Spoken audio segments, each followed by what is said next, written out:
이 동영상에서는 마르코복음 8장 27절부터 35절에 대해 말씀드리겠습니다.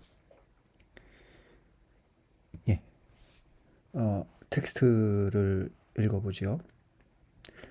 예수님께서 제자들과 함께 카이사리아 필리삐 근처 마을을 향하여 길을 떠나셨다. 그리고 길에서 제자들에게 사람들이 나를 누구라고 하느냐 하고 물으셨다. 제자들이 대답하였다. 세례자 요한이라고 합니다. 그러나 어떤 이들은 엘리야라고 하고 또 어떤 이들은 예언자 가운데 한 분이라고 합니다. 예수님께서 다시 그러면 너희는 나를 누구라고 하느냐 하고 물으시자 베드로가 스승님은 그리스도이십니다 하고 대답하였다. 그러자 예수님께서는 제자들에게 당신에 관하여 아무에게도 말하지 말라고 엄중히 이르셨다. 요 앞선 대목, 그러니까 8장 22절부터 26절에서 예수는 벳사이다의 눈먼이를 치유합니다. 주석가들은 이 눈먼이를 치유하는 사건에 특별한 신학적 의미를 부여하는데요. 이런 거죠. 눈먼이를 치유했다라는 것은 단순한 치유를 말하는 것이 아니라 지금까지의 과정에서 사람들은 그리고 제자들은 예수 그리스도를 알아보지 못했는데 이제 무언가 세상이 그것에 대해서 눈을 뜨게 되었다라는, 그리고 그렇게 그 눈머니가 치유된 사건에 뒤이어서 베드로의 고백을 우리는 만나게 되는 거죠. 비슷한 그 사건이 10장에서도 다시 한번 일어납니다. 10장 46절부터 55절에서 예리코의 바르티메오라는 인물이 다시 눈을 뜨게 됩니다. 그리고 이 사건이 있고 나서 예루살렘 입성의 장면이 나오게 됩니다. 그 대목도 이제 앞으로 설명의 말씀을 드리겠습니다만 베드로의 고백 후 예루살렘으로 가는 그 여정 안에서 예수는 3번에 걸쳐 자신의 순환, 죽음, 그리고 부활에 대해 그 예고하는데 제자들은 그것을 잘 알아듣지 못합니다. 그러다가 예리코의 바르티메오 사건과 함께 세상이 무언가를 보게 되고 알아보게 되는 거죠. 그러면서 그 여정이 끝나고 예루살렘으로 들어가게 되는 이런 무언가 하나의 그 신학적인 전환의 그 과정이 있을 때 그것을 준비하는 눈머니들이 눈을 뜨게 되는 이야기가 의도적으로 거기에 배치되어 있다라고 주석가들은 생각합니다. 8장 22절부터 26절이 이제 벳사이다라는 장소에서 눈먼이를 치유한 사건이라면요. 27절부터의 사건은 카이사리아 필리삐 근처 마을, 지명이 하나 발견되죠. 카이사리아 필리삐. 예수의 그 활동 영역으로 보자면 카이사리아 필리삐는 그 북단에 위치하고 있습니다. 따라서 전체적인 활동의 영역에서 매우 북쪽까지 간 후에 그곳에서 그 베드로의 고백을 듣고 그때부터 예수는 제자들과 함께 예루살렘으로 향하게 되는 거지요. 그런데 그 이동의 경로가 그 60년대에 있었던 그 로마와 유다 사이의 전쟁에서 그 베스파시아누스 장군이 예루살렘을 향해 진군하는 그 경로와 굉장히 비슷합니다. 그리고 또 예수의 십자가형의 그 과정도 그 베스파시아누스 장군이 그 황자가 되기 위해 로마로 개선하는 장면을 연상시킵니다. 로마의 역사 기록은 베스파시아누스의 군사가 그에게 황제의 관을 씌워 주었고 군중의 환호와 함께 로마로 들어갔으며 그의 두 아들도 그와 함께 행진하였다고 전합니다.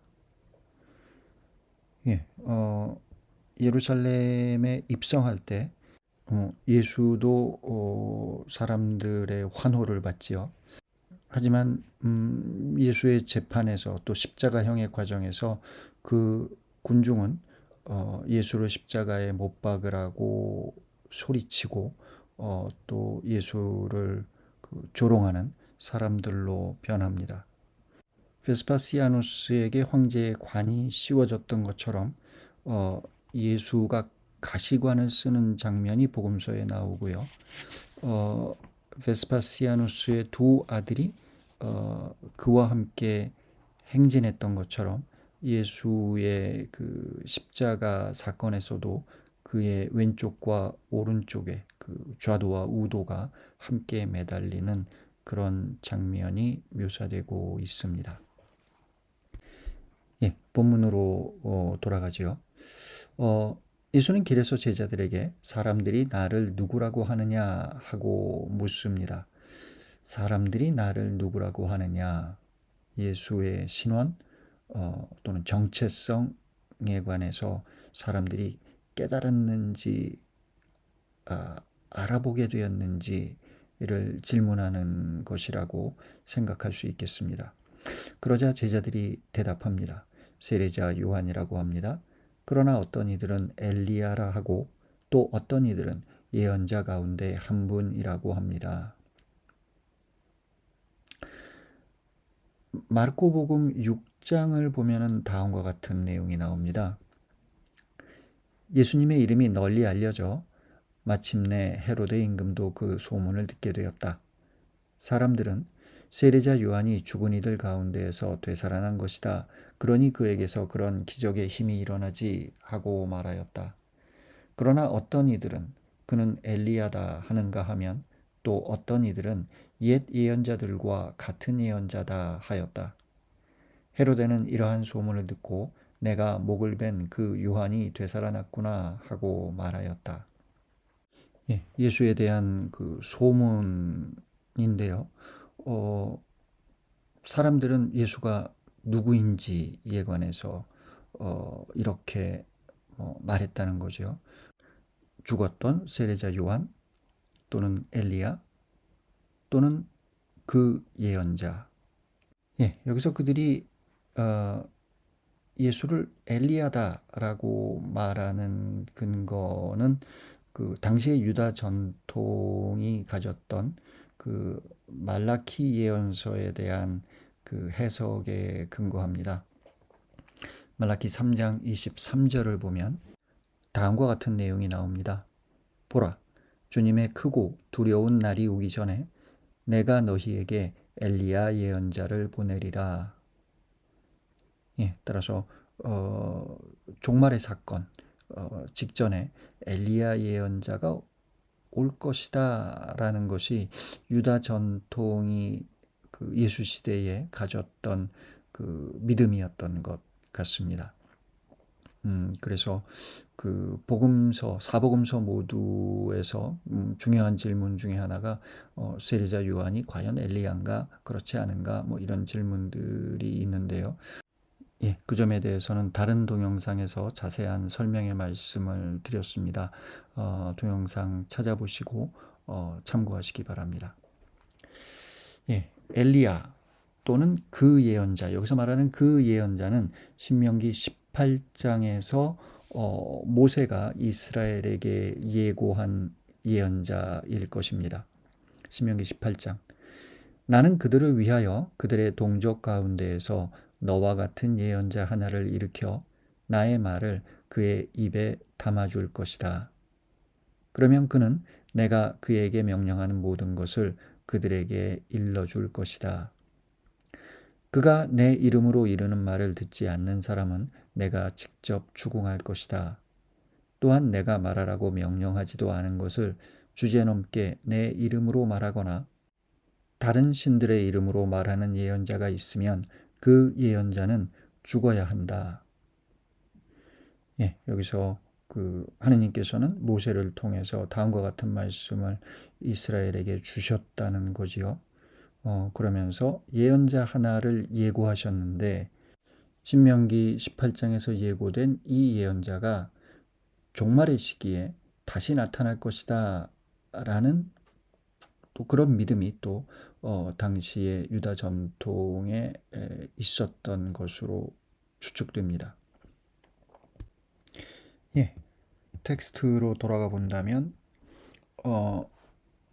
마르코복음 6장에서도 이미 언급되었고 이제 8장에서도 언급된 대로 사람들은 예수에 관해서 아직 정확히 모르고 있는 거죠. 예수를 알아보지 못하고 있는 겁니다. 예수는 세례자 요한도 엘리야도 또 신명기에서 예고한 예언자도 아니었습니다. 29절에서 예수가 이제는 제자들에게 물어보지요. 그러면 너희는 나를 누구라고 하느냐? 그러자 베드로가 스승님은 그리스도이십니다 하고 대답합니다. 직역한다면 당신은 그리스도입니다. 이 대답과 함께 사실상 마르코복음의 전반부가 마무리됩니다. 예수의 갈릴레아 활동으로 우리가 제목 붙일 수 있는 마르코복음의 전반부에서 결국 갈릴레아 활동을 통해서 예수는 제자들을 모을 수 있었고 그 제자들이 예수를 그리스도로 알아보았다. 예, 거기에서 예수의 갈릴레아 활동은 일정한 성취를 이루는 것이지요. 예, 이 베드로의 고백을 주석가들은 1장 11절에 있었던 천상의 소리와 연결시켜 생각합니다. 그러니까 마르코복음의 전반부를 1장 11절에서 있었던 천상의 소리에서 시작하여 8장 29절에서 있었던 베드로의 고백으로 끝난다고 보는 것이죠. 예, 1장 11절 그리스어 본문에 따르면 다음과 같습니다. Σοι ho huios mu ho agapetos en sui eudoke사. 너는 나의 아들 사랑스러운 이이고 너 안에서 나는 흡족하다. 직역한다면 이 정도가 될 것 같습니다. 그리고 8장 29절 베드로의 고백 Σοι ho Christos 당신은 그리스도입니다. 예, 그리스 말로는 모두 Σ 너는 이라는 2인칭 단수로 문장이 시작하죠. 마르코복음서 후반부는 현성령 사건에서에 있었던 천상의 소리, 구름 속에서 들려온 소리죠. 거기에서부터 시작을 해서 15장 39절 백인 대장의 고백으로 마무리된다고 주석가들은 생각합니다. 9장 7절 후토스 에스틴 호 휘오스무 호 아가페토스 아쿠에테 아우투. 예, 이는 나의 아들 사랑스러운 이이다.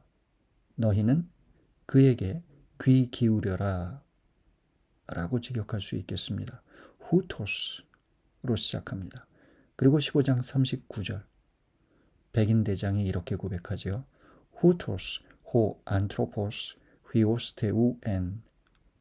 후토스 호 안트로포스 이 사람은 휘오스테우 신의 아들이었구나.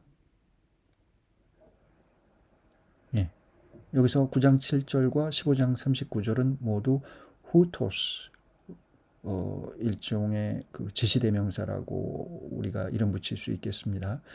예, 일반적으로 그는이라고 번역할 수 있겠지요.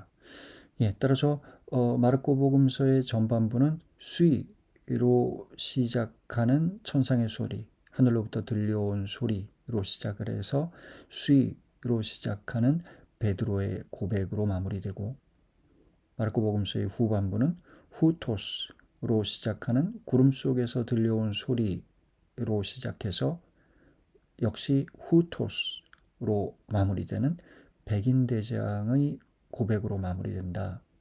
예, 이런 전체적인 그림을 우리가 그려볼 수 있겠습니다.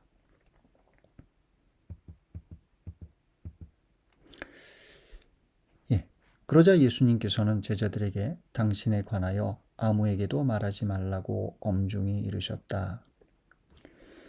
예, 마르코복음서의 그 전반부에서는 예수가 스스로를 드러내기 위해 자신이 누구인지를 알리기 위해 구마, 치유, 그리고 기적, 이와 같은 것들을 보여줍니다. 그것을 통해 예수가 전하는 그 복음이 믿을 수 있는 것이 되는 것이죠. 이렇게 생각하시면 되겠습니다. 메시지가 있고 메신저가 있는데, 그 메시지가 암만 좋은 메시지라고 하더라도 메신저에 대한 의심이 있으면 그 메시지의 가치가 온전히 드러나지 않죠. 그러니까 그 메신저가, 내가 전하는 메시지는 정말로 하늘로부터 온 것입니다 라는 것을 구마, 기적, 그리고 치유, 이런 것들을 통해서 보여주는 겁니다. 그렇게 구마와 치유, 기적을 행할 수 있는 사람이 전한 메시지니까 그 메시지는 정말 믿을 만한 것이 되겠구나. 예. 그런데 그 마르코복음서가 전해주고자 하는 것은 거기에서 그치는 것이 아니죠. 마르코복음서가 전하고자 하는 이야기는 예수는 단순히 메신저가 아니라 예수가 곧 메시지였다라는, 따라서 예수는 단지 복음을 선포하는 선포자일 뿐만 아니라 예수가 곧 복음이었다라는 이야기를 하고 싶은 것이지요. 그것은 예수의 기적이나 치유 또는 구마를 통해서 드러나는 것이 아니라 예수가 곧 복음이었다라는 것은 그의 순환과 죽음과 부활을 통해 비로소 드러나게 되는 것입니다.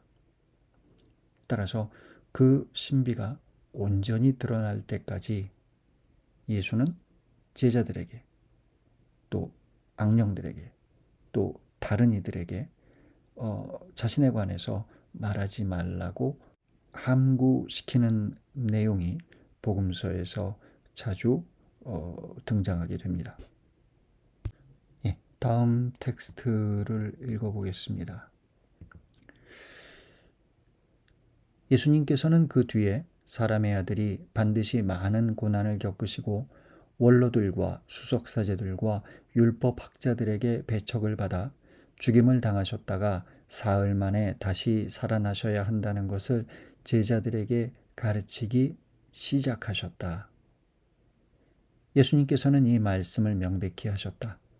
그러자 베드로가 예수님을 꼭 붙들고 반박하기 시작하였다. 그러나 예수님께서는 돌아서서 제자들을 보신 다음 베드로에게 사탄아, 내게서 물러가라. 너는 하느님의 일은 생각하지 않고 사람의 일만 생각하는구나 하며 꾸짖으셨다. 예, 여기서 이제 예수는 자신의 순환과 죽음과 부활에 관해서 처음으로 이제 제자들에게 가르치기 시작합니다.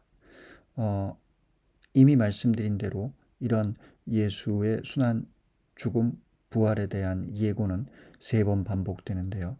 8장 31절에서 이렇게 서술적인 방식을 통해서 한번 나오고요.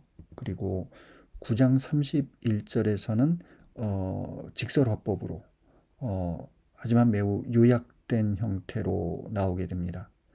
그리고 10장 33절에서는 역시 직접 화법으로, 하지만 상대적으로 그 자세한 내용을 담아서 그 세 번째 예고가 있게 되지요.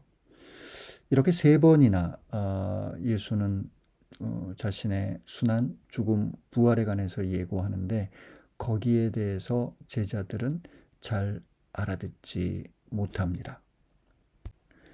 예, 신약 시대의 유다인이라면 당신은 그리스도입니다 라는 베드로의 고백에서 그 그리스도라는 의미, 그러니까 히브리어로는 메시아인데요. 그 메시아의 의미, 그리고 사람의 아들이라는 그 호칭에서 위엄 있게 권력을 휘두르는 임금의 영광스러운 모습을 떠올렸을 것입니다. 하지만 예수는 정반대의 내용으로 예고하고 있는 것이죠. 자신의 고난과 죽음에 대해서, 그리고 알아듣기 힘든 그 부활에 대해 예고합니다. 그러자 그 앞의 장면에서 당신은 그리스도입니다 라는 놀라운 고백을 했던 베드로가 다시 등장하지요. 그리고 그 베드로가 예수님을 꼭 붙들고 반박하기 시작합니다. 예, 당시에 그 유다인이라면 가질 수밖에 없었던 그 메시아 사상을 바탕으로 우리가 알고 있는 메시아라면 그렇지 않은 것이 아닙니까? 뭐 이런 어떤 반박을 했을 것으로 짐작해 볼 수 있겠습니다. 예수님께서는 돌아서서 제자들을 보신 다음 베드로에게, 따라서 여기서 베드로의 반박은 제자들을 대표하는 그런 반박이겠죠. 제자들도 베드로와 비슷한 생각을 갖고 있었겠지요. 그 베드로에게 이렇게 말씀하시지요. 사탄아, 내게서 물러가라. 이렇게 번역할 수도 있고요. 여기서 이제 그리스어 본문은 휘파게 오피소모 사타나입니다. 휘파게 가라. 이거 물러가라, 떠나라라고 번역하는 것도 가능하지만 그냥 가라라고 번역할 수도 있습니다. 오피소모는 내 뒤로. 예, 그러니까 이 그 문장을 직역하자면 내 뒤로 가라. 내 앞에서 나에게 이리 가라 저리 가라 하지 말고 내 뒤로 가서 나를 따라라 라는 의미로, 그렇죠? 내가 광야에서 만났던 그 사탄처럼 나를 이리 가라 저리 가라 유혹하지 말고 내가 갈 길은 내가 알고 있으니까 너는 내 뒤로 가서 나를 따라오너라. 저는 이런 의미로 이 문장을 알아듣게 되는 것 같습니다. 그리고 제 개인적인 상상입니다만 여기서 예수님이 베드로에게 그 환한 인상으로 꾸짖었다기보다는 그 웃음 띤 얼굴로 이 사탄 같은 놈아 내 뒤로 가 라는 정도로 저는 이 대목을 알아들어야 되지 않을까 이런 생각을 해봅니다. 예, 오피소모 내 뒤로 또는 내 뒤에, 이 표현은 그 마르코 복음서에서 1장 17절에서 이미 사용되었습니다. 거기에서 예수가 베드로와 안드레아를 부르면서 나를 따라오너라, 내가 너희를 사람 낚는 어부가 되게 하겠다 라고 말하는데요. 여기서 나를 따라오너라 이 대목의 그리스어 본문은 듀테 오피소무, 이걸 우리말로 직역하면 듀테 자, 오피소모, 내 뒤로. 예, 이제 그 성경은 나를 따라오너라라고 의역했습니다만, 직역한다면 그런 그 의미가 되겠습니다. 예, 그러면서 예수는 한마디를 덧붙이지요. 너는 하느님의 일은 생각하지 않고 사람의 일만 생각하는구나. 예, 이 문장도 조금 다르게 번역해 본다면, 너는 하느님의 것은 마음에 두지 않고 사람의 것만 마음에 두는구나.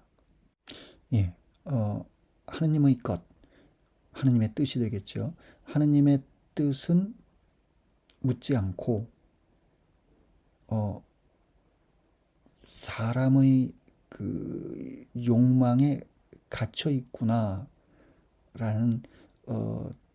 그런 의미로 저는 이 문장을 알아듣습니다.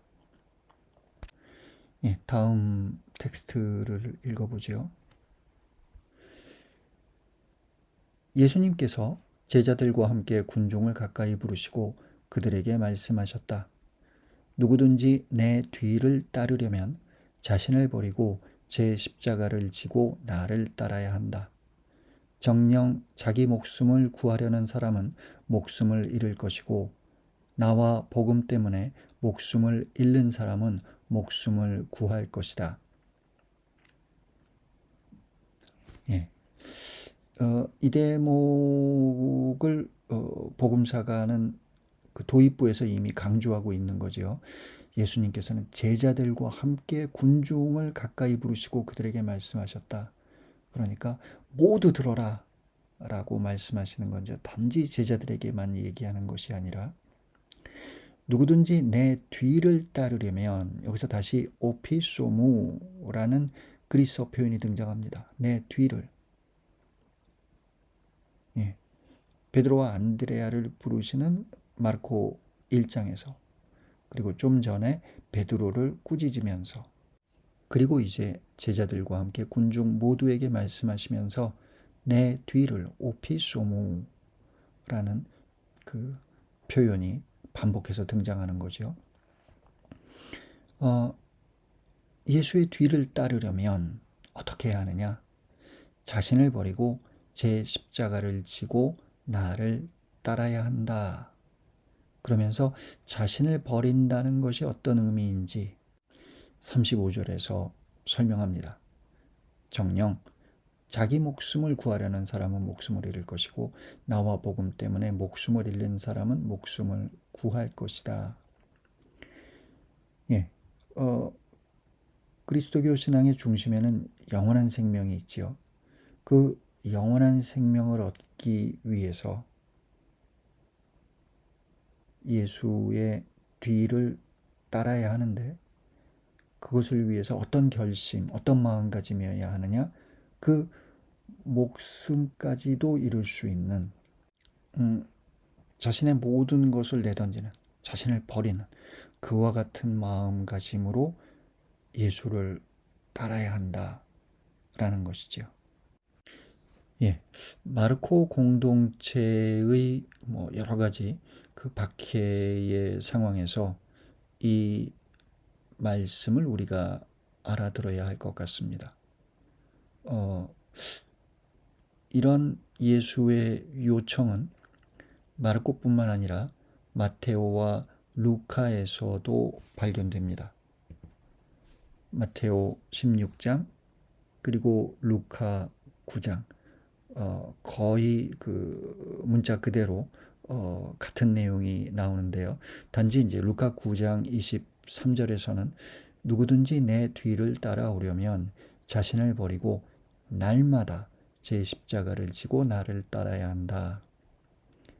예, 여기서 날마다. 루카에게 있어서 중요한 것은 그리스도인들이 종말론적 일상을 살아가는 것이기에 날마다라는 표현을 여기서 추가적으로 삽입한 것으로 보입니다. 예, 주석가들은 이 내용에 굉장히 큰 신학적 비중을 둡니다. 공관복음서에 나오는 예수 그리스도의 요청, 특히 그리스도인들을 향한 요청이 이 문장에 요약되어 있다고 보는 것이지요. 내 뒤를 따르려면 자신을 버리고 제 십자가를 지고 나를 따라야 한다. 예. 그리스도인들을 향한 예수의 요청. 예.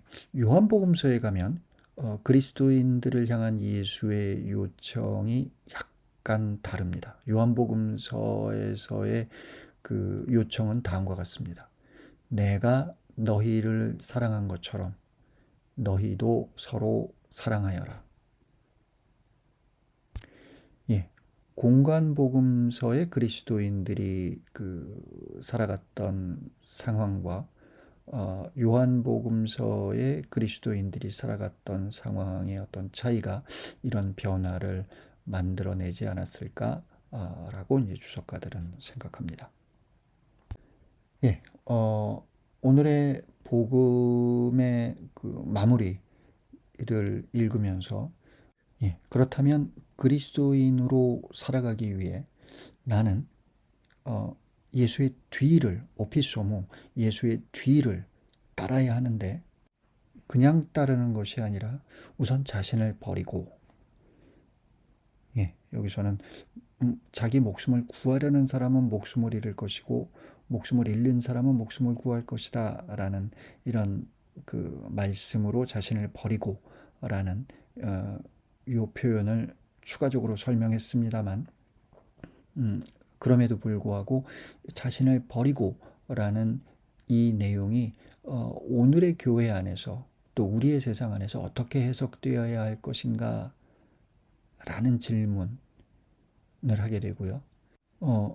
덧붙여서 제 십자가를 지고 나를 따라야 한다 라고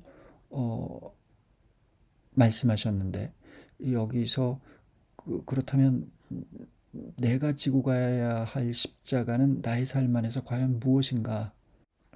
라는 질문을 하게 됩니다. 그런 질문과 묵상을 통해서 우리들의 마음 안에서 사람의 일은 점점 작아지고 하느님의 일은 점점 커지게 될 것입니다.